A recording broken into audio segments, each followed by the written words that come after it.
د واکسینو دغه کمپاین چې له 5 کالو کم عمره ماشومانو ته به 2 څاڅکي واکسین پکې تطبیق شي، دوشنبه د کمپاین لومړی ورځ پیلېږي.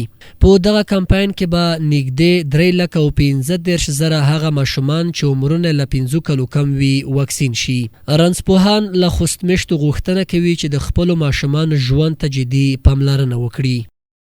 نن بیا د پولیو د تطبیق غونډه ده، سبا به د کمپاین شروع کیږي چې هر هغه ماشوم چې عمر تر 15 کلنۍ کم ده باید د پولیو د خوراک څخه برخمن شي. په دې کې زموږ سره علما کرامو، مشرانو چې سی جی ډبلیو ورته یې رضاکارانو، خصوصا د رسنیو ولا پوره همکاري کړې ده. تر اوسه پورې دا پروګرام په ډېر ښه ډول باندې روان ده او د ښه والي نتیجه یې دغه ده چې موږ په خوست کې په څو کالو کې کوم مثبت سلایډ نه لرو چې د پولیو پیښه پکې راغلې وي. تقریبا د 3,15,000 خواوشا کې ماشومان ته پولیو تطبیقېږي. دیني علما هم ماشومانو ته د پولیو په 2 څاڅکو واکسینو په ورکړه ټینګار کوي.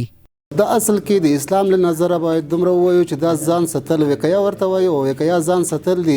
د امراض نه تر اوسه پورې خو پېښ شوي نه دي، خو دا چې په آینده کې دغه مرضونه پېښ نه شي او د دې دپاره چې زموږ ماشومان او زموږ وړ نسل د دغه مرضونو نه بچ شوی وي، نو د اسلام نظره وقایه ورته ویلی کېږي.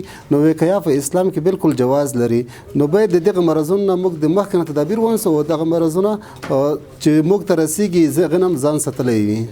والدین هم د پولیو 2 څاڅکي واکسین کمکیو ماشومانو ته ډیر مهم بولي او له خوستمشتو غوښتنه کوي چې خپل ماشومان له دغه پروسې برخمن کړي. د یوه افغاني په توګه غږ کوم چې خپل ماشومان تر 15 کلنۍ پره د پولیو د واکسین څخه پرې نه ږدي، ځکه چې د پولیو واکسین نه چې پاتې شي دا تر عمره پورې فلج وي. د خلکو نه دا غوښتنه ده چې تاسو ورشئ په خپل د صحت ته ورشئ، د صحت ته نظر کوئ. د پولیو ناروغي داسې ناروغي ده چې د خال یار نه لري.